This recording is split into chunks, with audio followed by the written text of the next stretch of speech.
Hi friends, വല വീശുന്നത് എങ്ങനെയാണെന്ന് സിമ്പിളായിട്ട് നിങ്ങളൊന്ന് കാണിച്ചു തരികയാണ് കേട്ടോ. അത് ഇതേപോലെ ഓരോരോ ചെറിയ ചെറിയ റൗണ്ടുകളായിട്ട് എടുത്ത് നമ്മുടെ വിരലിൻ്റെ ഇടയിലേക്ക് കയറ്റി വെക്കുക. അതിനുശേഷം ഒന്ന് വലയെടുത്ത് നല്ല വൃത്തിയായിട്ട് സ്ട്രെയിറ്റ് ആയിട്ട്, അതായത് ചെറിയ ചെറിയ റൗണ്ടുകളായിട്ട് ഇങ്ങനെ എടുത്തു കഴിഞ്ഞാൽ നമുക്ക് വീശാൻ കുറച്ച് സൗകര്യമായിരിക്കും.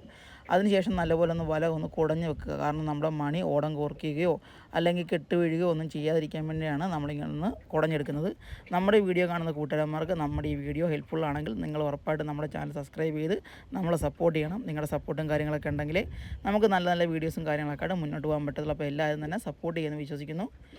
അതിനുശേഷം വല 3 പീസായിട്ട് എടുക്കണം. കണ്ടോ, ഒരു പീസ് നമ്മൾ കയ്യിലെടുത്ത് തോളത്തോട്ടിട്ടു. അതിനുശേഷം ഒരു പോർഷത്തെ നമ്മൾ ഇതേപോലെ കയ്യിലിട്ടെടുക്കുന്നുണ്ട്. കണ്ടോ, ഇതേപോലെ കയ്യിലിട്ടെടുക്കുക. അങ്ങനെ 3 പോർഷൻ എടുക്കുക. ഒരു കാല് ഫ്രണ്ടിലോട്ട് ആയത്തിനടുത്ത് വെക്കണത് കുറച്ച് സപ്പോർട്ടിങ് ആയിരിക്കും. ഒരുപാട് ആയം എടുക്കാണ്ട് ചെറുതായിട്ട് ആയം എടുത്തിട്ട് ഇങ്ങനെ വീശി വിടുക. വല നമ്മൾ ലാസ്റ്റ് പിടിക്കുന്ന പോർഷൻ അവസാനം തന്നെ വിടാൻ ശ്രമിക്കുക.